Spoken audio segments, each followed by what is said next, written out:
여러분 안녕하십니까? 오늘 위드 코로나 시대 전통문화 콘텐츠의 길을 묻다라는 제목으로 진행되는 전통기록문화 창작 컨퍼런스의 사회를 맡은 한양여자대학교의 김수영입니다.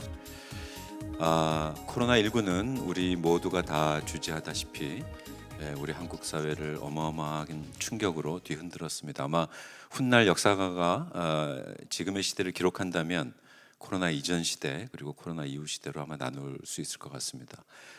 전통문화 콘텐츠도 역시 예외가 아니어서 코로나 시대를 겪으면서 굉장히 여러 가지 어려움을 겪어왔고요.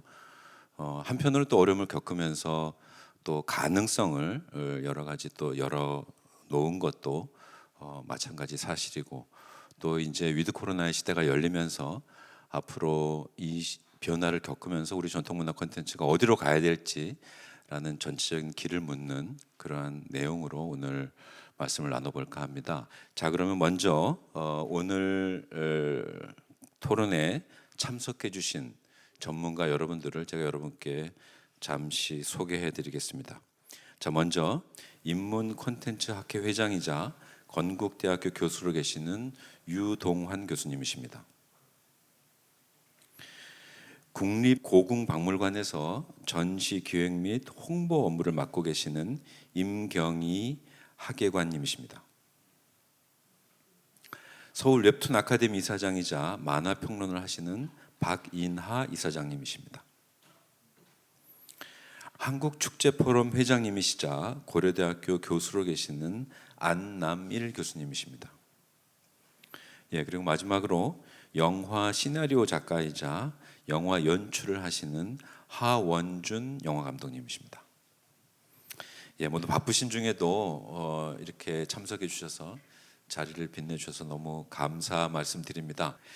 자, 그럼 이제 본격적으로 말씀을 들어보는 순서를 갖겠습니다. 먼저 유동환 교수님께 이 네 분야를 선정하신 이유, 그리고 각 분야가 특히 이제 이 코로나 국면에서 이 분야에 대한 전통문화 점검이 우리에게 가져다줄 의미, 이런 것들 좀 중심으로 말씀을 좀 청하겠습니다. 네, 이번 컨퍼런스의 주제를 보시면 두 가지 열쇠글이 있습니다. 하나는 이제 코로나고요. 그리고 또 하나는 전통문화, 이 두 가지라고 할 수가 있습니다. 첫 번째로는 이거죠. 전통문화 소재를 굉장히 많이 이걸 소재로 해서 위드 코로나 시대에 사회적 거리두기는 있지만 그 거리두기 사이를 문화적 거리두기로 문화 콘텐츠를 채우는 그런 활동이 활발한 영역들을 후보로 일단 압축을 하고, 이제 그랬을 때 이제 온라인 영역과 오프라인 영역을 고민을 해서, 온라인 영역에서는 지금 드라마나 영화가 굉장히 플랫폼 경제 이런 것들을 잘 표현하는 OTT 영역, 그리고 이제 웹툰이라고 하는 영역을 뽑았고요. 그리고 이제 오프라인 영역에서는 지금 전통문화 그 자체를 잘 표현해주기도 하고 하는 영역이라고 할 수 있는 박물관 전시 영역, 그리고 이제 축제라고 하는 거대한 영역인데 그 안에서도 이제 역사문화 축제라든가 이런 영역들이 이제 보이고 있는데요. 그래서 이제 이런 영역들이 1차 후보가 됐고, 또 하나 이제 기획 의도로 보시면은 이런 온라인 영역들은 위드 코로나 시대에도 상당히 번성하면서 오히려 위드 코로나 시대에 집콕하고, 그리고 버튼을 누르면 바로 접속할 수 있으면서 개인의 나만의 취향을 반영하는 영역으로서 전통문화를 포함한 콘텐츠 소재들을 굉장히 많이 확산하는, 성공하는 빛의 영역이라고 그러면, 박물관과 축제 영역들은 어떤 의미에서는 이제 코로나 시대에 가장 큰 피해를 경험하면서 전시도 열었다 닫았다 이렇게 하고요. 축제 분야는 지금 하이브리드 얘기가 굉장히 많이 나오고 온오프라인을 얘기하지만, 사실은 오프라인의 인간 간의 접촉이라든가 정말 호모 루덴스라고 부르는 이 놀이하는 인간들의 욕망 표출, 이런 것들은 이제 봉쇄된 상태에 있어서 빛의 영역에서 성공한 이유, 이것도 한번 살펴보고, 어둠의 영역에서 그럼에도 불구하고 어떻게 살아남고 어떤 지혜를 콘텐츠가 이 문화적 거리두기를 만들어갔는가 하는 부분들을 보기 위해서 이 4개 영역을 집중적으로 조명하는 그런 기획을 한 거라고 생각하고 있습니다. 예. 처음에 이제 코로나가 우리 사회를 덮쳤을 때 굉장히 여러 가지 어려움들을 많이 겪었으리라고 봅니다. 그래서 이번에는 그 여러 전문가 선생님들께 각 분야에서 초반에 벌어졌던 그런 말하자면 부정적인 양상들, 겪으신 어려움들을 중심으로 해서 코로나를 좀 회고해보는 그런 시간을 갖겠습니다. 먼저 임경희 학예관님부터 말씀을 좀 청해드리겠습니다. 네, 박물관은 누가 특별히 열어라 닫아라 하는 공간은 아니었던 것 같습니다. 열려 있는 공간이기 때문에 가시고 싶으신 분들은 언제든지 찾을 수 있는 공간이 바로 박물관이었거든요. 그런데 코로나를 겪으면서 처음으로 박물관이 열 수 없다라는 것을 겪었거든요. 이제까지는 한 번도 자의에 의해서 무슨 뭐 공사라든가 특별한 일이 있어서 문을 닫을 수는 있어도 항상 열어놓는 공간이었는데 코로나라고 하는 이 전 세계적인 전염병으로 인해서 문이 닫힐 수 있다는 걸 경험한 시간이었습니다. 지난 2년 동안에는 항상 열려있던 공간이 닫혔을 때 오는 당황스러움, 어려움, 그리고 그걸 어떻게 극복해내야 되는가 하는 것을 겪고 또 찾아가는 그런 시간이었던 것 같습니다. 이제 이런 얘기들을 이제 스케치를 하면 항상 죄송한데 이렇게 웹툰은 산업적으로만 얘기하면 단군 일의 최대 호황을 누리고 있어서 그 코로나 시대에 어떻게 보면 어려움을 겪은 게 아니라 수혜를 겪은 그런 산업계가 돼서 아무래도 아까 앞에 유동환 교수님이 말씀해 주신 것처럼 다들 디지털로 접속을 하고 스마트폰을 사용하고 그리고 콘텐츠를 구매하고 또 집에서 시간이 남아서 또 많이 이거를 이제 보게 되고 하면서 또 점점 산업적으로 시장이 활성화되고 시장이 커지고 하는 이런 상황이어서 저희는 어떻게 보면은 이 가속화되는 이 산업의 생태계의 변화가 어느 정도 완성되면서 이제는 이게 좀 더 자본의 게임 단계로 들어간 그런 시대가 20년, 21년 이 시기였던 것 같습니다. 네. 그 축제 분야도 굉장히 여러 가지 어려움을 겪은 분야일 것 같은데요. 예, 축제는 두 단어로 딱 정리가 가능합니다. 취소되었습니다라는 한마디 하고요. 연기되었습니다. 이 두 단어죠. 최근 2년 동안 가장 많이 들었던 단어입니다. 이 단어 말고는 특별히 드릴 말씀이 없습니다. 물론 다른 분야 쪽에서도 다들 어렵다고 이야기하시는데 저희 쪽은 거의 90% 이상이 다 정지되었던 상태이기 때문에요. 기본적으로 모일 수 없기 때문에 정말 연쇄적으로 다 정지가 되는 상태거든요. 그래서 어떤 분야보다 깜깜하다. 그것이 지금 2년 동안 진행되어 오고 앞으로도 이 어두움이 요즘 조금 풀린다고 이야기는 하지만 이 갑작스럽게 빛이 온다고 해가지고 어두움 속에서 빨리 갑자기 환해지지는 않을 것 같다. 그래서 향후 모색이 어떻게 될지는 모르겠지만 현재까지의 진단을 하라고 사회자님께서 하셨으니까 아직도 어두운 밤인가봐. 예, 그렇게 말씀드리고 싶습니다. 예. 영화라고 하는 컨텐츠의 시장을 당시의 상황과 좀 복기를 해보면 이제 봉준호 감독의 기생충이 아카데미상을 수상한 직후 이제 코로나가 발생했습니다.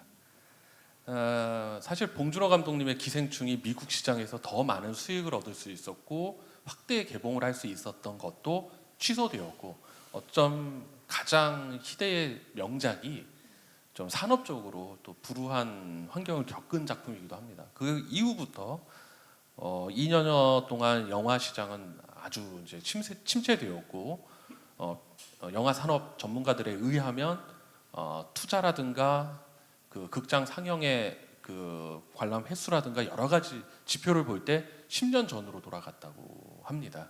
그러니까 10년 동안 쌓아왔던 어떤 공든탑이 거의 무너진 거하고 같은데요. 특히 이 극장은 폐쇄되어진 어떤 환경과 어둠이라고 하는 이 부분이 겹치면서 굉장히 그 어려움을 키웠던 것 같습니다. 우리가 2년 동안 너무나 큰 어려움을 겪었지만 우리가 그냥 바닥에 앉아서 울고 있었던 것만은 아니었거든요.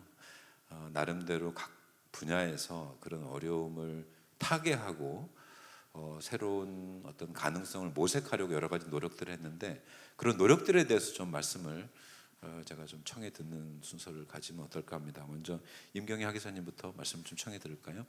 예, 가장 큰 어려움이 열릴 수 없었다라는 거, 그다음에 관람객들이 오실 수 없었다라는 거, 그게 큰 어려움이었기 때문에 그걸 극복하는 첫 번째 방법은 오시는 것을 기다리는 게 아니라 직접 찾아가려고 노력을 했습니다.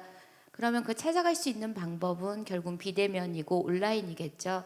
그래서 그동안 전시는 전시실에 와서 직접 유물을 보고 거기에서 뭔가를 느끼시는 것 위주였다면 이제는 전시를 오프라인 전시와 동시에 온라인 전시를 함께 하기 시작했습니다.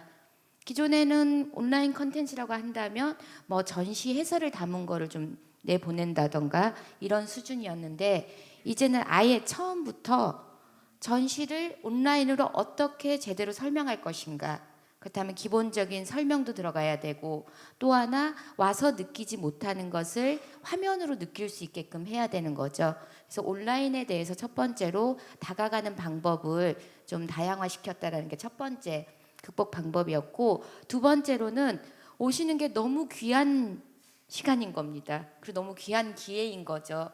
예약을 하셔야 되고 그 시간에 맞추셔야 되고.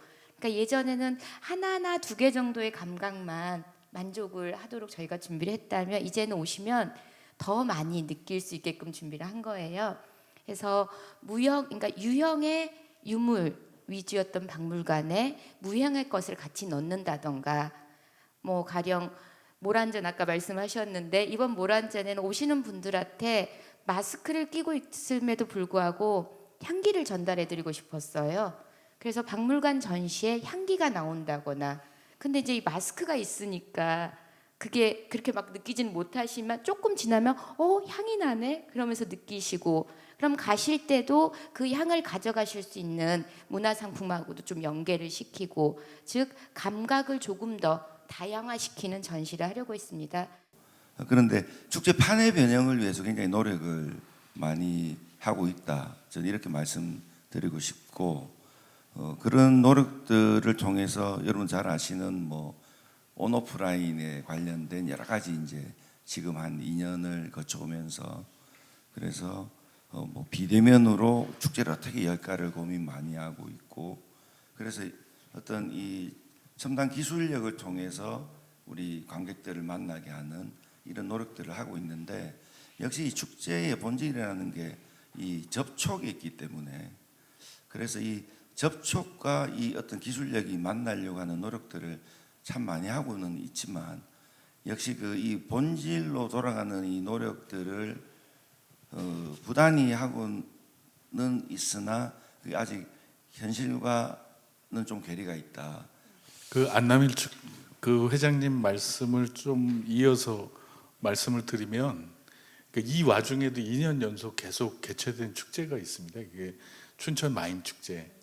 근데 그 마임 축제의 컨셉이 굉장히 재밌습니다. 만인만색이거든요. 그러니까 예전에는 축제 그러면은 축제장에 밀집 대응으로 모여서, 그게 주차장이든 뭐 별도의 장소건 그랬는데, 그리고 또 하나는 거기에 사람들이 모이고 집중된 무대가 있고 그랬는데, 이 만인만색 컨셉은 춘천 전체가 축제 무대가 되고, 그 10,000명의 사람이라는 게 10,000명의 어떤 주제를 가지고 있는 공연과 뭐 여러 가지 마임들 뭐 이런 것들이 이 공간을 전체 무대로 사용하면서 흩어지고, 그리고 만색이라고 하는 거는 그 콘텐츠의 색깔이 다채롭게 벌어지는데 주민들이 그걸 찾아가게 하고, 그러니까 축제가 가졌던 이런 밀집 대응이 아니더라도 접촉할 수 있다.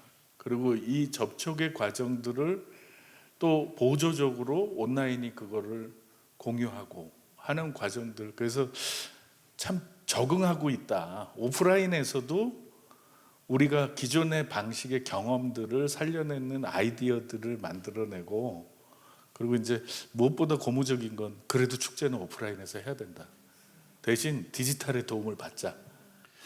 그 축제는 열려야 한다. 그리고 우리는 만나야 한다. 우리는 접촉해야 한다라는 말씀으로 그동안의 노력을 정리해 주셨는데, 우리 하원준 감독님 하신 말씀 많으신 표정입니다. 사실 영화는 이 과학의 산물로서 예술로 존재하는 거 아니겠습니까? 그러니까 이 과학의 변화와 발전에 따라서 영화의 형태는 당연히 달라져야 되는 것이겠죠. 그런데 이제 그게 급진적으로 찾아온 게 이 코로나라고 보는 겁니다.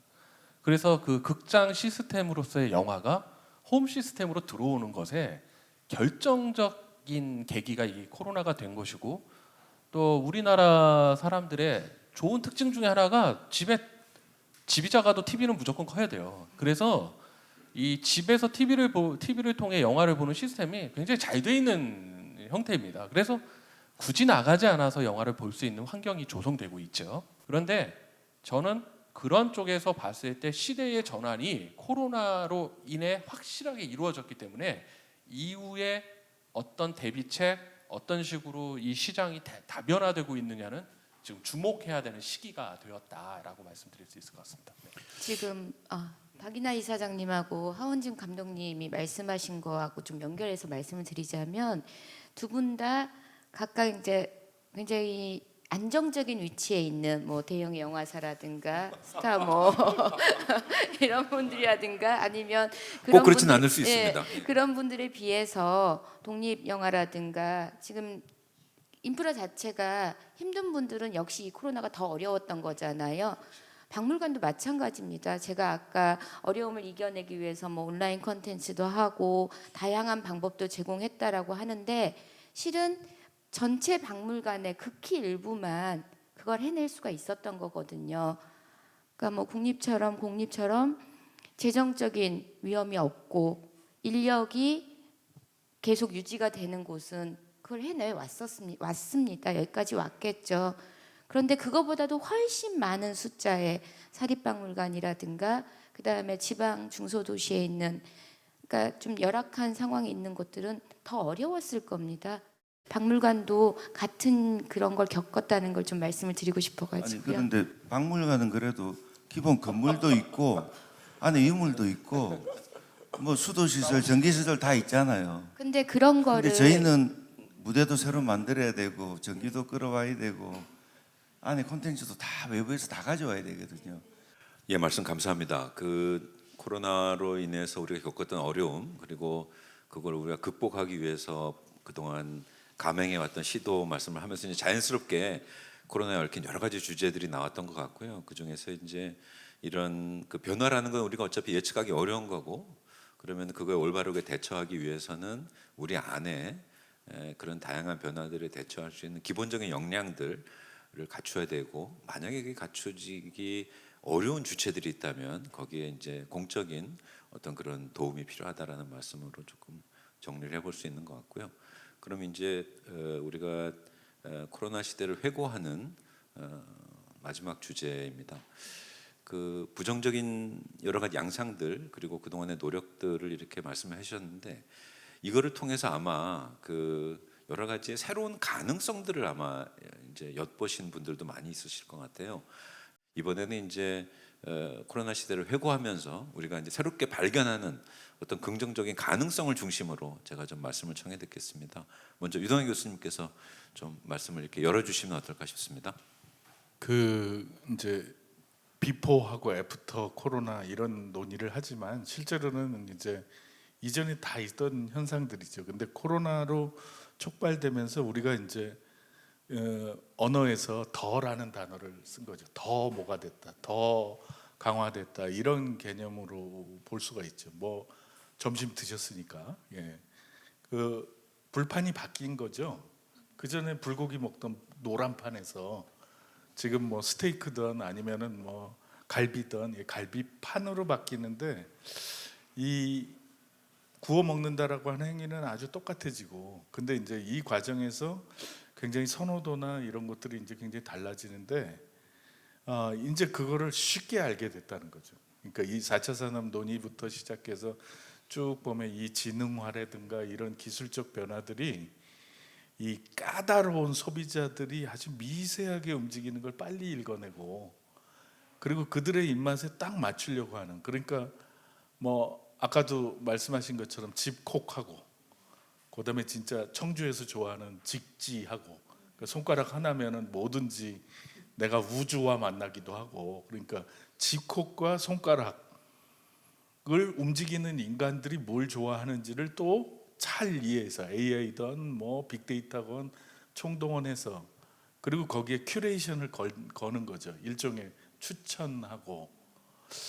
그러니까 이제 콘텐츠 기획자들이나 이렇게 소재를 선택할 때 이제 여기다가 뭘 탈지, 그러니까 어떤 소재의 절대적인 강세가 아니라, 우리가 무슨 뭐 킹덤이라든가 이러면 전통문화 연구자들은 킹덤 전통문화 소재 이러지만, 실제로 보면은 거기 좀비니 뭐 다른 것들이 있고, 그다음에 전통적인 장르 안에서도 뭐 어떤 플롯이 더 강화되고 폭력성이 강화되거나 뭐 하는, 그리고 이제 템포도 달라지고 하는 것들에 적응이 생기는 거죠. 근데 이런 선호를 어떻게 우리가 이제 각각의 장르에서 어떻게 이해할 것인가 하는 게 또 중요하고, 근데 이제 이 상황에서 굉장히 좋은 현상은 뭐냐면, 이걸 한마디로 요약하면 더 강화됐는데 나만의 콘텐츠를 좋아한다는 거죠. 그리고 개별화된 행동, 아까 축제에서도 개별적인 활동에 의해서 총체적인 축제의 감을 찾아가는데, 제가 방법을 찾는다, 만나지 말라 그러니까 최소로 모여가지고 만나지 않고 하는 방법을 찾기도 하고, 또 이런 작은 노력들이 크게 합쳐지면 이거 콘텐츠 트렌드도 좀 바뀌지 않을까? 박물관 전시의 관람 형태도 바뀌고 축제도 바뀌고 일상 속에서 콘텐츠를 소비하는 방식도 달라질 거다. 우리가 큰 경향에서 집 안에서만 이럴 거다라고 그러지만, 집 안에서 계속 축적되다 보면 또 튀어나갈 거고, 그러리라고 보는 현상들이 많이 있을 거라고 생각합니다. 유도관 선생님께서 좀 이제 전반적으로 말씀을 해주셨는데, 얘기를 듣으면서 제가 하고 싶었던 말을 너무 이렇게 보편적으로 잘 말씀을 해주셨는데요.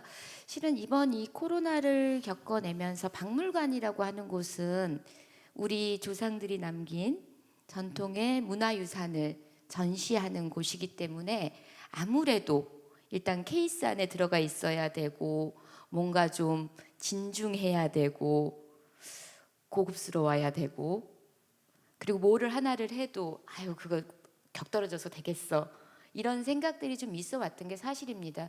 근데 이제는 문이 닫히고 오실 수 없고, 오시는 기회가 너무 귀하고, 그리고 온라인으로 전달하려고 하니까 새로운 시도들이 참 많이 있었습니다. 박물관의 유물을 가지고 저희가 흔히 말하죠, B급 감성이라고. 굉장히 이거는 많이 쓰는 말이니까 병맛 나는 그런 컨텐츠를 제공도 해서 박물관에 흥미를 불러일으키기도 하고, 그리고 제가 아까 말씀드렸다시피 향기도 입혀보고, 그다음에 의뢰의 박물관이면 뭔가 같이 가야 되는 예술도 같은 게 있었거든요. 근데 그게 아니라 전통에다가 현대도 입혀보고, 왜 박물관에서는 락을 하면 안 되는가? 그러니까 그 틀을 좀 깨게 된 계기가 많이 있었던 것 같습니다. 가장 긍정적인 것은 어떤 컨텐츠, 우리가 기록문화, 전통 기록문화라고 말을 하지만 항상 벽이 있었죠. 서지는 서지 쪽으로, 뭐 순수 예술이라고 하는 그런 쪽은 그쪽으로, 박물관은 딱 그것만. 근데 이제 그게 없어지는, 그야말로 코로나가 전 세계에 퍼졌듯이 문화도 모두가 이렇게 묶이는 그런 시간을 우리가 지금 갖고 있는 게 아닌가 생각하고 있습니다. 지금 우리가 이 디지털 스토리텔링 시대에서 우리가 스토리텔링이라고 얘기하잖아요. 예전에는 스토리가 텔링을 규정하고 이 스토리가 텔링을 끌고 갔는데, 지금은 텔링이 스토리를 규정하고 있는 시대라고 제가 이렇게 얘기를 합니다. 그래서 이 결국 텔링의 방식은 뭐냐면, 저는 고전적으로 설명하면 미디어고, 요새 용어로 설명하면 UX라고 얘기를 하거든요. UX를 통해서 사용자 경험이 어떻게 축적이 되느냐에 따라서 스토리 자체가 완전히 변화하고 있고, 그 가장 앞단에서 계속 변화하는 스토리들을 만들어내고 있는 게 웹소설과 웹툰이 계속 앞단에 서서 만들어 나가고 있고, 그리고 그러한 변화 양상이 이 약 2년간의 코로나 시대에 보편적으로 다른 콘텐츠들을 소비할 때도, 즉 영화 콘텐츠나 드라마 콘텐츠를 소비할 때도 예전에 내가 그 결심을 하고 그런 거죠. 요새 듄 봐야지, 제 동네 사람들 그런 사람들 많거든요. 듄 봐야지 그러고 막 극장, 이 시국에도 극장에 쫓아가서 열심히 보고 기대하고 보고 재밌었어라고 하는 사람이 있지만, 사실은 지금 그 홈시네마라고 하시는데, 홈시네마에서 보기도 하지만 더 많은 사람들이 스마트폰으로 보거든요. 이 홈시네마와 스마트폰은 저는 다른 문법의 체계로 움직이고 있다라고 생각을 해요. 결국 제가 드리고 싶은 얘기는 뭐냐 하면, 웹툰과 웹소설에서 앞서서 시도를 했던 텔링이 바꿔놓은 스토리의 구조가 다른 콘텐츠들에서도, 다른 매체에서도 빠르게 코로나 시대에 적용되고 있다라고 하는 부분이고, 어떤 더 새로운 가능성들이 열리냐면, 예전에는 야 그게 말이 안 되는 얘기잖아 라고 얘기했던 전기적 상상력이 지금 우리 시대에는 굉장히 보편적인 상상력으로 가동되고 있다라고 하는 얘기가, 어떻게 보면 이 여러 가지 국화 콘텐츠나 콘텐츠를 고민하는 분들이 같이 좀 들여다봐야 되는 지점이 아닌가라고 생각하고 있습니다. 그 현대의 매체 이론, 그 뭐 가장 위대한 매체 이론가라고 얘기한 맥루한 생각이 나는데요. 미디어가 메시지다. 그 말이 이번 코로나 시대만큼 우리에게 실감나게 다가오는 건 없는 것 같습니다. 자, 그럼 이제 안남일 교수님께 말씀. 예, 우리 이제 연구자들 쪽에서 봤을 때는 축제의 그 공간에 대한 변화가 정말 아주 다양하게 전개되지 않을까라는 생각이 듭니다. 그것은 그동안은 축제가 정말 외형적으로 굉장히 대규모화되었었고, 겉으로 드러나는 어떤 수치적인 것들, 그런 것들이 굉장히 그 영향이 컸었는데, 그런 일련의 모든 것들이 다 어떤 등급과 관련된 것과 맞물려 있었거든요. 이제 그런 좀 뭐 잘못됐다고 해야 되나요? 또 뭐 관행적이라고 해야 될까? 그런 것들 때문에 다 그 발생한 거라고 판단이 되기 때문에, 그런 부분에서 조금 많은 부분 개선이 되지 않을까. 그리고 또 한 가지는 그 이번 이런 코로나 사태를 겪으면서 축제 본질에 대한 고민들을 굉장히 많이 하고 있다. 그 축제 본질에 대한 고민들을 하기 때문에, 야 그동안 우리가 너무 겉으로 드러내려고 하는 것들이 많이 있었고, 그것과 더불어서 그러면 축제 본질이 뭐냐? 아 우리가 이런 것이 아니었지. 그러면 또 그럼 전통 문화는 또 뭐냐? 축제에 있어서 그걸 자꾸 고민을 하게 되더라고요. 그러면 자연스럽게 축제 트렌드도 물론 시대에 따라서 바뀌긴 하겠지만, 본질과 결부시키면 또 다른 무언가를 만들어낼 것이다 라고 해서, 뭐 근본으로 돌아가자 뭐 이런 것까지는 아니겠지만 반성도 하게 되고, 그동안 외형적으로 성장했던 것까지 쳐내고 나면 뭔가 새로운 것도 만들어내겠지만, 아 우리가 옛날에 이런 거 아니었겠지. 그러면 우리가 축제라고 했을 때 우리가 제 부분이 좀 굉장히 희석돼 있었던 것도 많았는데, 그런 것도 다시 한번 일깨워 주기도 하고, 또 사실 어떤 축제는 제 부분이 강조돼야 되는 것들도 굉장히 많이 있거든요. 그런 것들이 어떤 그 산업화 이후에 오면서 자꾸 우리가 즐기는 쪽으로 가다 보니까 그런 것들이 약해진 부분도 있었던 것도 사실이에요. 그런 것도 또 일깨워 가지고 또 강조시키고, 이런 식으로 해서 향후 어떤 밸런스도 좀 맞춰가는 이런 식으로 나가지 않을까, 그런 부분을 이야기할 수 있겠습니다. 영화의 경우는 조금 이제 근원적인 걸 좀 물어봐야 될 것 같습니다. 뭐냐면 이 코로나로 인해서 그러면은 우리가 잃은 것만 있느냐, 그렇지는 않거든요. 근원적으로 영화는 대단히 쇼 비즈니스 산업이어서 그 안에 종사하는 영화 감독님이라든가 여러분들이 이 시류를 쫓고 트렌드를 쫓고 이렇게 해왔죠. 그런데 어느 순간에 과연 그것이 영화 감독으로서 혹은 한 개인으로서의 창작자로서 무엇을 주느냐를 한번 다시 되돌아보는 계기가 되었던, 그리고 거기에 근원적인 힘으로서 나아가는 분들이 계세요. 일례로 뭐 저의 경우를 하나 말씀드리자면, 코로나로 인해서 농촌에서 한글을 배우시는 할머니들, 그 문해 교육을 하시는 할머니들이 코로나로 인해서 교육 중단이 된 적이 있습니다. 그리고 그 할머님들이 공부를 하고 싶은데 모이지 못해서 이 전화를 해서 사정하고 하니까 선생님이 경로당으로 안 가고 집집마다 찾아가면서 교육을 하셨어요. 그 일련의 과정이 뭐 뉴스에도 나왔지만 이제 제가 그 다큐멘터리를 찍어가면서 제가 느낀 건 뭐냐면, 코로나가 주는 또 다른 서사가 발생하고 있다라는 것을 그 측면으로 보자면 이건 우리의 일상에서 흘러가는 조금 액센트가 강한 일들이었다고 생각이 됩니다. 그러면서 찾아보는 게 뭐냐면, 근원적으로 어떤 한국 사회 혹은 나를 중심으로 하고 내 주변에 있는 사회에 대해 묻게 되더라고요. 뭐냐면 우리가 요즘에 굉장히 유행어처럼 쓰고 있는 연대라는 말, 우리 청춘의 연대, 저 연대 잘 못 보거든요, 사실. 뭐 연대 고대 뭐 고대에 계시니까 그러죠. 그게 아니라도 연대감이라는 말이 얼마나 소중하고 중요하고 결속되어진 단어고 심장한 단어인데도 불구하고 우리는 그걸 어떤 퍼포먼스의 일원으로 쓰고 있지 진정성에 대한 문제를 잘 못 볼 때가 있어요. 그래서 이제 젊은 학생들과 만날 때 연대를 이야기하면 그런 얘기를 하는데, 결과적으로 보면 뭐냐면, 코로나로 통해 영화를 비롯한 영상 창작자들은 다시 한번 돌아보는 계기가 확실히 되었고, 이제 제 전열을 가다듬어서 어떤 자기의 마음을 좀 담는 진정한 컨텐츠로 나아가는 그 밑거름이 되는 시기로서 어떤 우리에게 액센트를 준 것 같습니다. 예, 그 네 분의 윤호환 교수님 포함해서 5분의 말씀, 전문가 말씀이 이렇게 흐름이 이렇게 생기는 것 같은데, 저희가 이제 처음에 회고를 하면서 여러 가지 우리의 노력들과 가능성을 짚어봤는데, 자연스럽게 이 코로나가 우리에게 가져다준 여러 가지의 그 효력과 효과 중에서 우리가 평소에 잊기 쉬웠던 어떤 문화의 본질이라고 그럴까요?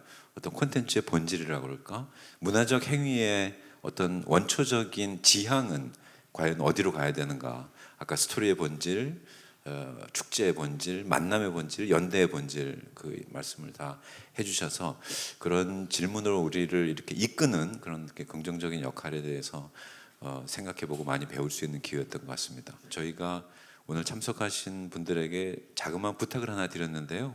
뭐냐면은 코로나19가 우리 전통문화에 끼친 영향을 전반적으로 좀 표현할 수 있는 키워드 같은 거를 좀 하나 이렇게 골라줄 수 있는지 부탁을 드렸습니다. 그래서 이거는 그렇게 시간이 아주 오래 걸릴 것 같지는 않고요. 2020년, 2021년도 좋고 하여튼 전반적으로 코로나가 각 전문가님들이 몸담고 계신 분야에 끼친 영향을 하나의 키워드로 좀 정리해서 말씀을 간단히 좀 해주시면 어떨까 합니다. 예. 처음하고 똑같습니다. 열림의 중요성. 열려야 되고 만나야 된다라는 겁니다.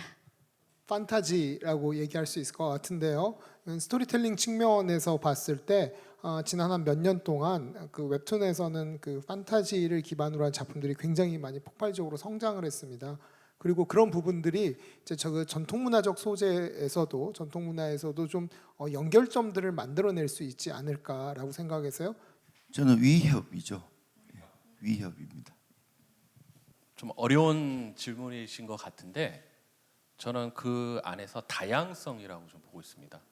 영상이 이 코로나 위기에서 극복할 수 있는 가장 좋은 힘 중에 하나는 어디엔가 편중되는 그런 것이 아닌, 유행만을 쫓는 게 아닌 다양하게 자기 그 소신껏 그 창작을 하는 것, 거기에서 뭔가 답을 찾을 것 같습니다. 예, 열림, 판타지, 위협 그리고 다양성이라는 네 가지 키워드로 저희의 회고를 정리해 주셨는데요.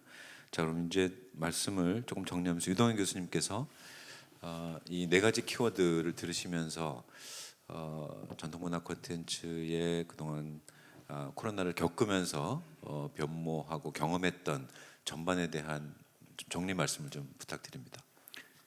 그 2000년대 이후에 그 전통 문화 소재를 그 다루는 방식을 이렇게 보면 이미 거시적인 이야기에서 미시적인 이야기로 갔다는 건 다 압니다.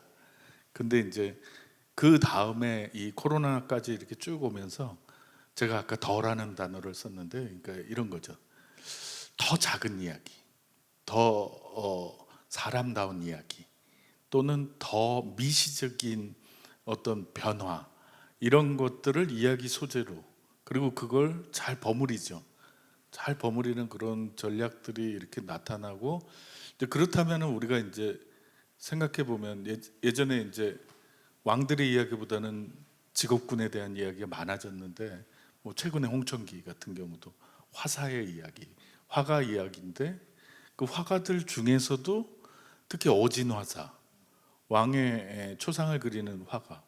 근데 그 화가들 이야기를 다루면서 그 굉장히 주변적인 그 이야기의 디테일들이 이렇게 살아 있죠. 이렇게 건져서 얹고 교차하고 하는 이야기들이 많고, 그리고 또 거꾸로 보면은 이게 전통 이야기가 순서대로 거시적으로 미시적으로 뭐 이렇게 작아지는 법칙만 있는 게 아니라 확실히 팬덤이나 요즘 친구들이 부르는 이야기들의 범위 안에서 그런 이야기들이 판타지하고 연결된다든가, 그런 이야기가 뭐 어쨌든 회귀가 되든 뭐 환생이 됐든 뭐가 됐든 이런 것들과 연관되는 이런 현상들은 굉장히 많이 나타나고 있고, 그런 의미에서 우리가 이제 전통문화 콘텐츠 영역이라고 하는 영역에서 뭘 준다 이런 개념이 아니라, 그리고 또 하나는 새로운 창작자들은 아마도 전통문화이기 때문에 선택하는 것이 아니라 지금의 이슈나 굉장히 많은 재밌는 소재들의 하나로서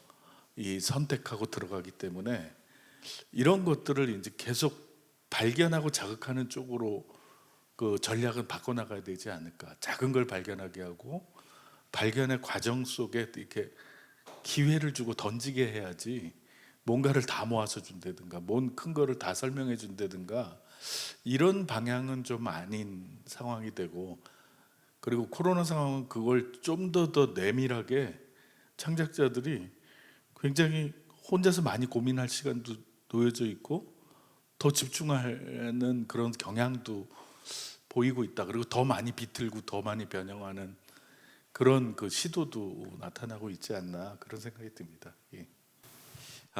이제 두 번째 큰 주제로 넘어가겠습니다. 이제까지는 저희가 말하자면 뒤를 돌아봤고요. 그래서 이제까지 우리가 걸어온 길, 걸어온 발자국, 이것이 어디에 발자국이 찍혔는가, 그리고 이 발자국의 의미는 무엇인가, 이런 말씀을 나누었다면 이제는 앞으로의 전망 얘기를 좀 나누어 보겠습니다. 근데 과거에 벌어진 일에 대해서는 우리가 각자 해석을 달리할 수 있지만 전망이 참 어려운 것 같습니다. 왜냐하면 우리 코로나에 관련돼서만 좁게 생각을 해보더라도 예측하기 굉장히 어려운 방향으로 코로나가 진행이 되어 왔고, 그리고 전통문화 콘텐츠는 이 새로운 위드 코로나 시대에 어떻게 대처를 해나가야 되는 것인지 큰 틀에서 좀 말씀을 부탁드립니다. 이미 그 이제 여러 가지 선언들 중에 되돌아갈 수 없다는 얘기는 이미 이제 다 동의한 그런 상황이죠.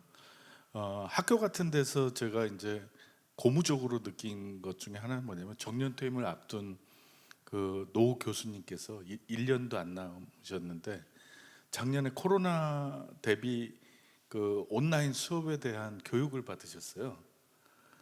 근데 그 온라인 교육 그 화면에, 줌 화면에서 제일 질문이 많으세요. 그리고 나서 올해 들어와서 또 보수 교육을, 추가 교육을 이렇게 받으러 들어오셨는데 갑자기 이렇게 훨씬 더 거만한 얼굴로 이러시면서 이 젊은 교수들이 그것도 몰라?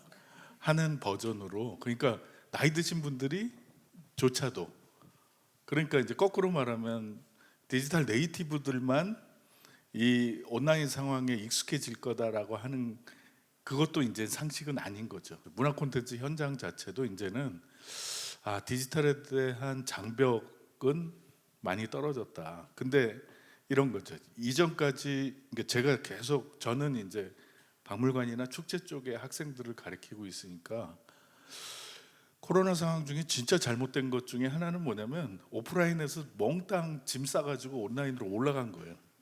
이런 상황인 거죠. 그러니까 디지털화보다는 온라인화 이꼬르 디지털이라고 생각하는 이런 의식은 굉장히 위험하다. 그리고 이제 2019년 이후부터 지금 박물관 쪽에 문화부에서 아주 집중적으로 투자를 해서 100군데 이상 3년에 걸쳐서 계속 투입하는 말 그대로 실감을 콘텐츠화하는 거거든요. 뭐 여러 가지 비판도 있을 수 있고 그런데 긍정적인 요소는 뭐냐면 기존의 방식으로는 안 되고 사람들이 가지고 있는 이 문화유산이라든가 전시 유물에 대한 관심들 이거를 디지털 방식을 조금 더하면 전시 공간, 오프라인 공간 안에서 확장해서 우리는 더 느낄 수 있다. 그러니까 이제 이 안에 협력의 관계가 이제 되게 필요하겠죠. 이제 이걸 실현하기 위해서 이제 최종적으로 이제 관람자들 앞에 조금씩 이제 결과들이 나오면서 선례가 축적되겠죠. 이제 울트라 슈퍼킹이라고 할 수 있는 국립중앙박물관이 선례를 보여줬는데 그걸 모델로 하다가는 가랭이 찢어질 거고 예산 차이도 나고 그러는데 사업의 사례가 많아지니까 이거를 계속 지원하는 모델도 생기고 그다음에 시행착오도 줄어들고 그래서 야 우리 긍정적으로 보자.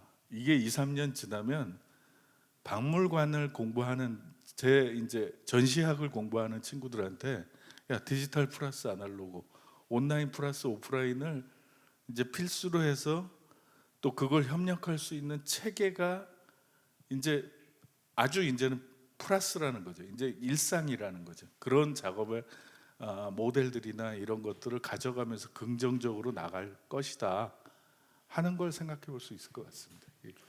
그 우리나라의 그 빠른 성장 과정, 근대화 과정에서 뭐 정치적인 면에서나 경제적인 면에서, 근데 저는 이 코로나 시대를 겪으면서 우리가 디지털 아날로그에서 디지털로 이동하고 특히 이제 윤호영 교수님 말씀하신 것처럼 온라인 베이스로 이동하는 이 모든 변화의 과정도 굉장히 압축적으로 지금 우리가 겪고 있는 것 같아요. 그래서 이 과정은 사실은 쉽지 않고 때로는 힘이 들지만 어차피 와야 될 미래를 우리가 선취한다는 의미가 있는 것 같습니다. 그래서 그 과정을 어떻게 하면 의미 있게 그리고 여러 가지 지원들을 통해서 풍요롭게 보낼 수 있는가에 대해서 우리가 고민을 해봐야 되는 것 같고요.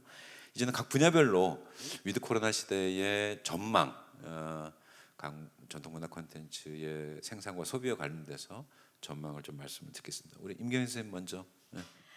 저는 전망이라고 그런다면 지금은 일시적인 변화가 분명히 새로운 일상, 우리의 일상이 될 거죠. 그러니까 디지털에 기반한 온라인, 그다음에 여러 문화의 혼합 이런 게 있을 거고 결국은 박물관이 전통 문화, 유형의 문화에 멈추는 것이 아니라 무형의 문화도 같이 할 것이고 거기에 때로는 문화유산과 함께 자연유산도 올 것이고 엄청나게 많은 큰 변화가 올 것입니다.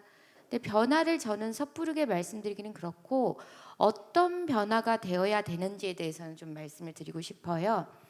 아까 말씀하신 그 실감형 컨텐츠 말씀을 하셨는데 저희는 이제 실감형 컨텐츠를 굉장히 늦게 시작합니다. 내년에 처음 시작하거든요. 이유는 우리가 실감형 컨텐츠를 왜 만들지? 라고 생각을 했습니다. 실감형 컨텐츠가 새로운 볼거리, 박물관 관람객들에게 새로운 볼거리로서 실감형 컨텐츠도 좋겠지만 그거는 박물관이 아니어도 되거든요. 그러면 박물관의 실감형 컨텐츠는 무엇인가? 지금 박물관이 전시하고자 하는 유물을 가장 잘 보여주는, 그러니까 무엇을 위해서 실감형 컨텐츠를 쓰느냐라고 저는 생각을 하고 있습니다. 실감형 컨텐츠가 주류가 아니라 실감형 컨텐츠를 담는 그 컨텐츠를 실감 있게 해주는 거거든요. 그러면 실감형 컨텐츠건 디지털이건 그걸 왜 하는가? 눈으로 보는 거 이상으로 더 잘 느끼고 잘 알게끔 하는 게 목적이라고 생각을 합니다. 그러니까 기술의 발전을 자랑하려는 기술 박물관이 아닌 유물을 전시하는 박물관은 그 기술이 이 유물을 좀 더 뜻있게 한다라는 게 좀 초점을 맞췄으면 좋겠고 또 하나 꼭 말씀드리고 싶은 거 하나는 이제 온라인으로 유물들을 많이 보기 시작했습니다. 그리고 발전된 기술로 인해서 직접 보지 않아도 마치 진짜인 것처럼 볼 수 있거든요. 이거를 박물관 안에서만 가둬두면 안 된다는 게 저의 기본적인 생각입니다. 왜 박물관이 만든 컨텐츠는 박물관에만 놔두죠? 무조건 원하는 분들은 다 다운받을 수 있어야 된다고 생각을 합니다. 사유물에 대해서는 저희가 그런 말을 할 수는 없지만 국가기관인 적어도 문화재청 소속의 국립고궁박물관에 있는 모든 유물의 주인은 관심 있는 국민 또 세계인입니다. 세계인들도 관리가 있는 거죠. 그러면 저희가 생산한 컨텐츠를 예전에는 그게 통로가 없었고 기술이 없었기 때문에 못한 거죠. 사진 하나 이렇게 막 확대하다 보면 깨지는 거 이제는 그렇지 않습니다. 아무리 확대를 해도 실물하고 같습니다. 그러면 그런 거를 우리 이런 거 만들었어요 에서 멈추는 게 아니라 전통 문화, 전통 컨텐츠가 살기 위해서는 그것을 디지털화 시키던 아니면 소유하고 있는 곳이 끊임없이 문만 여는 게 아니라 디지털로도 열어서 관심 있는 분들이 무조건 활용할 수 있게끔 해줘야 되는 게 위드 코로나 시대에 어쩌면 박물관이 해야 될 박물관은 박물이거든요. 모든 물건을 널리 가지고 있는 겁니다. 우리 수장유물 몇 건이냐가 중요한 게 아니라 앞으로의 박물관은 얼마나 많이 열어줬느냐, 얼마나 많이 컨텐츠를 공유하고 있는가 그런 걸로 평가받는 시기가 와야 된다라고 생각을 합니다. 예, 공유의 문제에 대해서 아주 인상 깊게 말씀을 잘해주셔서 감사드리고요. 아까부터 이제 우리가 이제 문화 기술에 관련된 문제에 대해서 일관되게 하나의 입장, 기술은 자랑하기 위해서 있는 것이 아니고 그 기술이 어디에 쓰여야 되는가라는 왜란 질문과 항상 결부될 때 그 기술이 문화 콘텐츠의 올바른 소비와 연결될 수 있다라는 말씀. 알아듣겠습니다. 예. 우리 박인혜 이사장님 그 위드 코로나 시대에 또 여러 가지 기대 그리고 계획 전망이 아주 다채롭게 많으실 거라 생각이 드는데 말씀 좀 부탁드립니다. 네. 예. 일단 먼저 제가 박수 칠 뻔했어요. 맨 마지막에 말씀하신 게 정말 감동적이어서 왜 그러냐면 제가 지금 급한 마감을 하고 있는데 그 서구에 있는 박물관이나 갤러리나 모든 도서관에 있는 모든 책들이나 그림은 고해상도로 완전 퍼블릭 도메인으로 다 풀려 있어요. 다 다운받아서 볼 수 있어요. 한국만 없어요. 네. 점점 많아질 겁니다. 네. 근데 뭐가 있는지 검색도 안 되고 아무것도 안 돼요. 근데 제가 지금 쓰고 있는 책의 분야에 관련해서 뭐 13세기, 14세기, 15세기 키워드로 명확하게 검색만 하면 항상 고해상도로 다운받아서 다 확인할 수 있어요. 책 한 권이 다 들어가 있고요. 근데 왜 우리는 이렇게 퍼블릭 도메인이 안 되는가에 대한 고민이 굉장히 많아서 더 막 그 마감 와중에 막 그랬는데 되게 통쾌한 말씀을 해주시니까 정말 감사합니다. 꼭 그래야 될 것 같고요. 그다음에 이제 말씀해주신 전통문화와 이제 위드 코로나 전통문화와 관련돼서 제가 오늘 여기에 왜 왔을까라는 생각을 예전에 이제 쭉 해보면서 아마 이야기를 하려고 온 것 같다라는 그런 생각이 들었습니다. 이제 앞에서도 계속 몇 번 반복해서 말씀드렸고 했었는데 결국 우리가 웹소설과 웹툰이라는 개인적 디바이스에서 디지털 커뮤니케이션 방식으로 이 컨텐츠를 소비하는 스토리텔링하는 컨텐츠를 소비하는 과정에서 스토리가 변화하고 있다라고 제가 앞단에 말씀을 드렸었고 그 변화한 스토리의 핵심적인 요소는 판타지성, 판타스틱하게 판타지성을 중심으로 나오고 있습니다. 그래서 예전에는 그게 말이 돼? 왜 안 돌아가려고 그래? 괴물이 그렇게 나오는 게 말이 돼? 근데 그냥 요새는 밑도 끝도 없이 괴물 나와도 오케이 괴물 그리고 이야기는 계속 진행이 됩니다.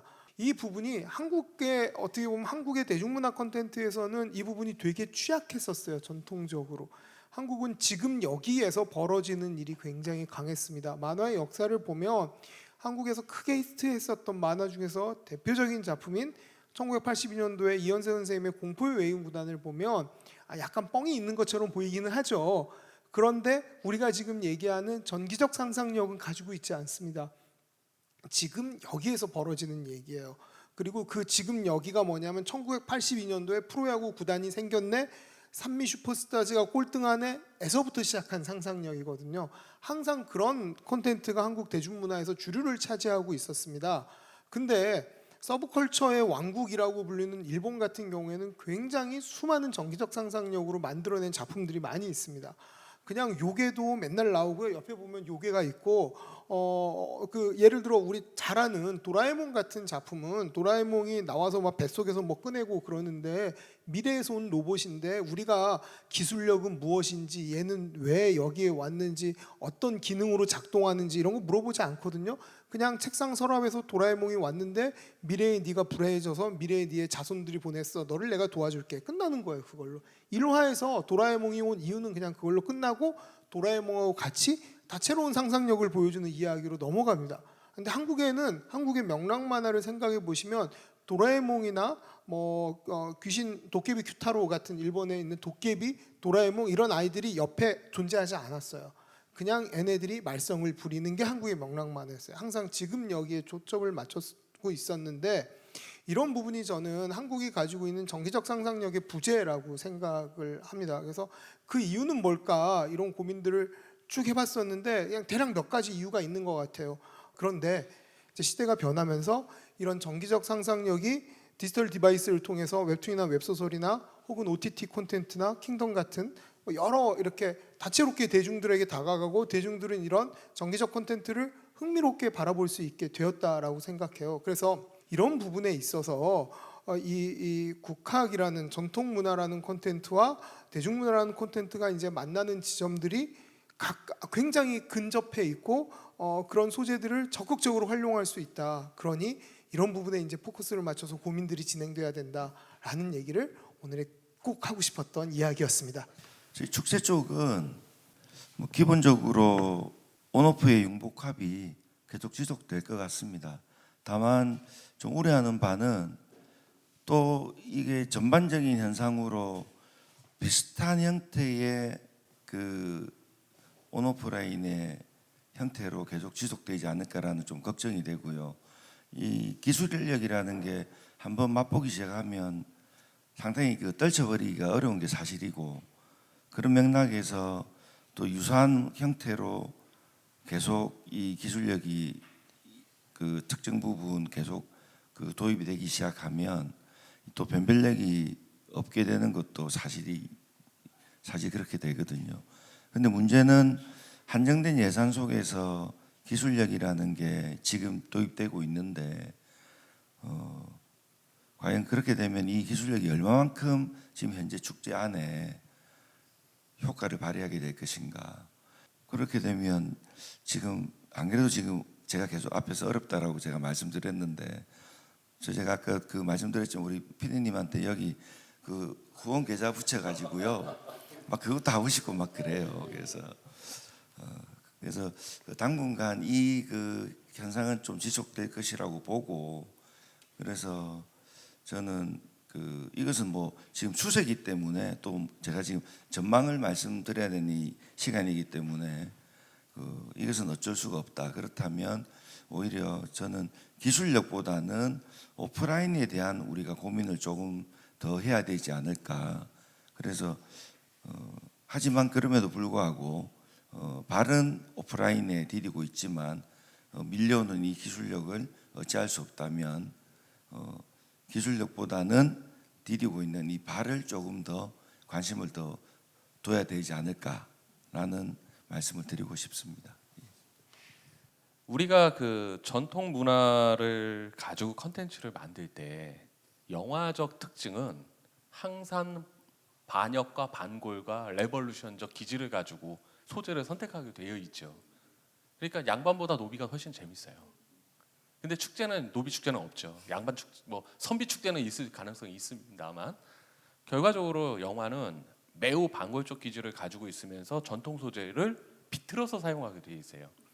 근데 이 영화의 창작자들, 연출자들이 무엇에 스트레스를 받느냐면 이 비트는 것의 외부적인 평가가 너무 가혹해요. 우리 대한민국 사회에서 정치인이 역사에 대해 왜곡된 발언을 하는 것에 대해 비판하는 수준보다 영화에서 왜곡된 되었다라는 것에 의해서 비판하는 수준은 훨씬 높고 이 데미지가 쌓여서 다음 창작을 하기도 어려운, 물론 정치인들은 그 다음에도 출마를 하지만 이 정도로 가혹하게 이 창작의 시장에서 잣대를 대는 것이 있어요. 그러니까 전통문화 컨텐츠를 만들 때 전통문화 컨텐츠를 만들어지기를 기원하는 사람들이 어떤 입장에서 그것이 만들어져야 되는지에 대해서 한번 잣대를 그 어떤 기준점을 잡아야 되는 것 같아요. 따라서 우리가 가지고 있는 매체의 특성에 따라서 조금 평가를 조금 더 자유롭고 조금은 좀 열어둬야 된다고 생각을 해요. 아마 오늘 실질적으로 제가 드릴 마지막 질문이 될 것 같고 나중에 잠깐씩 그 코멘트를 하실 수 있는 시간을 드리겠습니다. 저희가 이제 전통문화 콘텐츠라는 이제 조어를 그동안 많이 저도 사용을 했는데 곰곰이 생각을 한번 해보면 사실은 전통이란 말하고 문화란 말하고 콘텐츠란 말하고 사실은 거의 동의어라는 생각이 들거든요. 전통, 문화도 당연히 우리가 어떤 그 오랫동안 축적되어 온 삶의 양식을 가리키는 말이고 전통만 말할 필요도 없고 콘텐츠야말로 그 안에 어떤 담겨 있는 문제이기 때문에 그래서 전통문화 콘텐츠라는 것이 이제 동시에 지향하고 있는 어떤 지점이 있다. 근데 그 중에서 특히 지역 문제에 대해서 제가 좀 말씀을 여쭙고자 합니다. 지역 전통문화 콘텐츠도 그것도 또 한 번의 동어 반복이다. 어차피 우리가 가지고 있는 여러 가지의 전통적인 콘텐츠들은 지역에서 생겨나고 지역에서 소비되고 그리고 지역의 소비자들을 만나서야 비로소 올바른 의미에서 문화 콘텐츠가 소비될 수 있어서 각 분야에서 지역이 가지고 있는 그런 전통적인 콘텐츠들을 조금 더 생산적으로 발굴하고 소비자들을 알릴 수 있기 위해서 어떤 식의 노력들이 필요할 것인가에 대해서 조언이나 아이디어 있으시면 좀 말씀을 좀 부탁드립니다. 예. 지역의 얘기를 할 때 우리의 문화유산이 굉장히 많이 있습니다. 특히 지금 이걸 다루고 있는 한국국학진흥원이 위치한 안동 같은 경우에는 우리나라에서 거의 지정문화재가 가장 많은 지역이고 한국 정신문화의 수도 뭐 이런 말씀도 하시고 제가 한때 업무를 했던 세계유산 중에서도 뭐 한국의 서원이라든가 산사 한국의 산지승원 그것도 들어가 있고 하회 양동하고 화해마을하고 양동마을 합쳐 있는 한국의 민속마을 그런 세계유산도 있고 세계기록유산도 있고 뭐 문화유산에 대해서는 더 이상 말이 필요 없을 정도로 많은 곳이죠. 그런데 안동의 지역에 대해서 우리가 얘기할 때 그럼 문화유산이 지역에 무엇인가라고 물으면 그 지역의 자긍심입니다. 그리고 그분들 굉장히 자랑스러워하시고 그 지역을 또 규정 내려주는 지역의 정체성이기도 하고 근데 지역민의 자긍심이고 지역민의 정체성인데 과연 문화유산이 지역민들의 먹거리에 얼마만큼의 역할을 하나? 참 많이 하고 있습니다. 실질적으로는 어쩌면 안동을 많은 사람들이 찾는 이유는 문화유산을 보기 위해서 가시는 거거든요. 물론 아름다운 곳과 그다음에 맛있는 음식도 있지만 외지 관광객들이 찾아가는 첫 번째 이유는 안동의 문화유산이거든요. 그런데 그 문화유산이 실질적으로 기여하고 있음에도 불구하고 현실 속에서는 야, 나 문화재 옆에 있는 거 좋아 라고 말씀을 잘 안 하세요. 이유가 무엇일까? 저의 그 지금 현재 문화유산 직원으로서 가장 큰 고민입니다.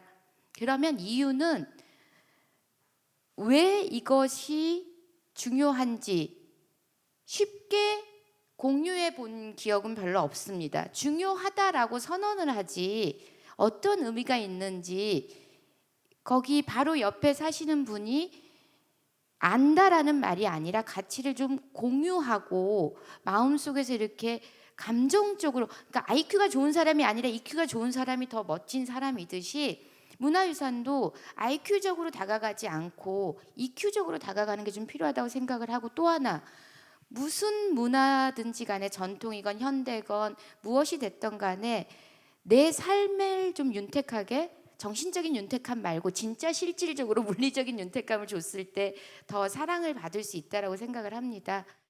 보통 지역 전통 문화를 얘기할 때 콘텐츠와 결합을 시키려고 노력을 많이 합니다. 그래서 예전에 이제 뭐 만화 지역에 있는 그런 여러 전통 문화들을 만화로 만드는 사업들도 계속 있었고 지금도 있을 거고 앞으로도 계속 할 것 같습니다. 근데 제가 지금 얼핏 뭐 이게 특정 어떤 만화를 제가 뭐라고 하는 건 아니고요. 어느 뭐 남해안인가의 개펄에 있는 망둥이를 가지고 지역 콘텐츠로 만화를 만들었던 적이 있습니다. 네, 만들어서 과제하고 끝나죠. 대부분 이제 그런 형태였습니다. 그러면 그 지역에서 가지고 있는 그런 다양한 그런 전통 문화적인 가치, 뭐 자연적인 가치, 뭐 이런 모든 것들을 이것이 콘텐츠로 제가 이제 뭐 만화나 웹툰으로 웹소설 혹은 전환될 수 있게 만드는 거는 예산을 들여서 만들어지는 것이 아니고요. 그거는 그냥 만들고 과제하고 끝나요. 그렇게 하면.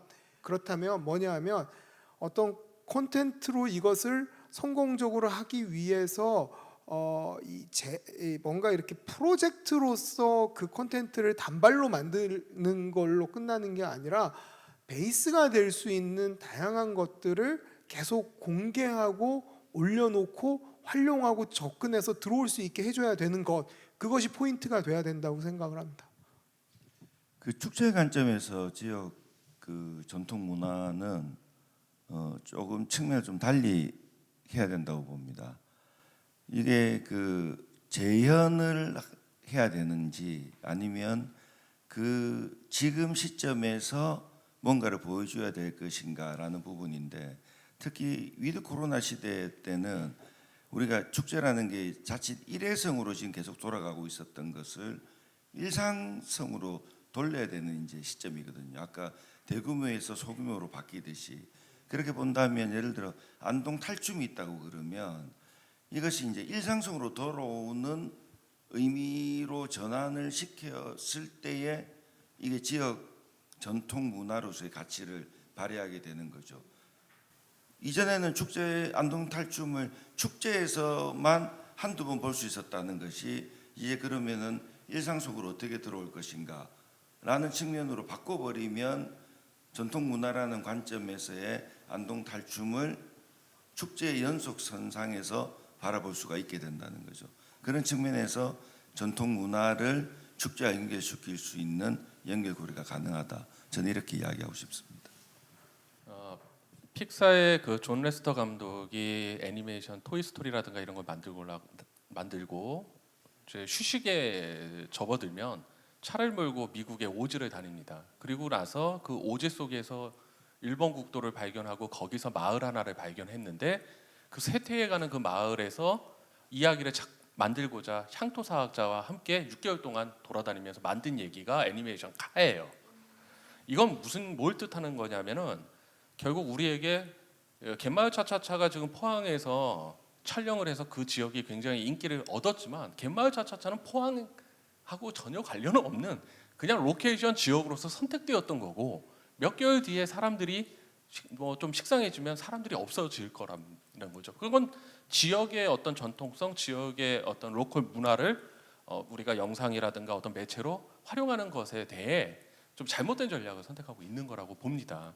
따라서 이런 지역에서, 이런 지점에서 우리는 그 지역을 제대로 알고 있는 전문가를, 뭐 작품이 만들어진 다음에 그 작품의 어떤 피드백을 받는 거라든가 코멘트 받는 그런 모습이 아니라, 실질적으로 작품을 개발하는 단계부터 참여를 해서 공동의 어떤 그 목소리와 의식을 가지고서 그 지역의 이야기를 탈바꿈시키고 콘텐츠화 만드는 이런 전략으로 다시 위치를 좀 조정해야 되는 것이, 저는 지역과 전통의 이야기를 조금 더 활성화하는 방향이라고 생각합니다. 네.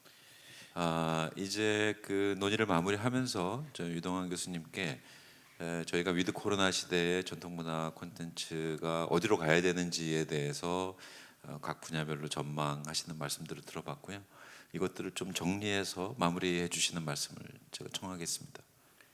오늘 말씀하신 내용들을 전부 정리해 보면 코로나를 통해서 더 빨리 더 넓게 확산할 수 있는 그 일종의 플랫폼은 확보가 돼 있다. 근데 그 안에서 소비자들은 더 깐깐해진 거죠. 그리고 이 콘텐츠를 만드는 과정은 더 치열해졌죠. 그러니까 이걸 우리가 전통 문화로 가져와 보면 그 이전에 전통 문화가 의미 있으니까 하는 거는 이제 없어진 거죠. 그러니까 이 깐깐한 소비자가 재밌는 걸 굉장히 가혹하게 평가한다는 거예요. 진짜 배신의 아이콘이고. 그러니까 우리가 이렇게 제가 학생들한테 늘 얘기하는 것 중에 하나가 바나나 우유나 바나나 맛 우유나 공존의 이유가 있다. 안숙선의 판소리 완창이 그 존재 이유가 있듯이 이날치에 법 내려온다가 의미 있는 시대가 됐고 두 개를 다 허용해야 되는데 전통 문화든 지역 문화든 이제는 그 전통 문화나 지역 문화를 작품으로서 세상에 보이려고 하는 시도, 이건 공공이 굉장히 많이 하고, 오늘 나왔던 영역 중에도 전시나 이런 쪽은 당연히 원형의 가치나 이런 것들을 잘 표현해야 되겠죠. 근데 또 한편으로는 이 상품으로서 이 깐깐해진 소비자들이 진짜 열광하고 사랑해서 또 확산되고 사랑해서 지켜지고 하는 과정을 펼쳐줘야 시장에서 계속 살아남는다. 이제는 뭐 아날로그나 디지털이나 다 존재 이유가 있듯이 디지로그이듯이 온라인과 오프라인이, 그러면 전통에 대해서도 작품과 상품이 공존하는 시대가 필요하다. 그러면은 지금부터는 이것이냐 저것이냐의 문제가 아니라 같이 가는 길을 찾아야 되지 않냐 하는 걸로 좀 정리를 해보겠습니다. 예. 우리는 때로 어디로 가야 하는가라는 질문, 어떻게 살아야 하는가, 무엇을 어떻게 해야 하는가라는 질문을 던지게 되는데요. 그것은 앞으로 나아가야 될 방향에 대한 질문이고, 그 질문이 올바로 대답되기 위해서는 우리가 지금 어느 자리에 서 있는가에 대한 정확한 분석과 규명이 이루어져야 하면 말할 나위도 없고요. 지금 우리가 서 있는 자리가 어딘가를 올바로 이해하기 위해서는 당연히 우리가 어떤 길을 밟아서 여기까지 이르렀는가라는 질문에 대한 대답이 필요한 것 같습니다. 우리가 지금 서 있는 이 자리는 전통에 의해서, 그리고 전통 문화 콘텐츠에 대해서, 그리고 전통적으로 가지고 있는 지역의 문화 콘텐츠에 의해서 우리가 이 자리에 이르렀고, 그래서 이것에 대한 오늘 말씀 나눠주신 여러 가지 말씀들이 우리가 누구고 앞으로 어디로 가야 되는가에 대한 질문에 크게 유익함을 던져줬을 것이다라는 생각이 들고요. 앞으로도 이런 의미에서 우리 전통문화 콘텐츠에 대한 여러분들의 많은 관심을 부탁드립니다. 그럼 이것으로 위드 코로나 시대 전통문화 콘텐츠에 길을 묻다 2021년 전통기록문화 창작 컨퍼런스를 모두 마치겠습니다. 여러분 고맙습니다.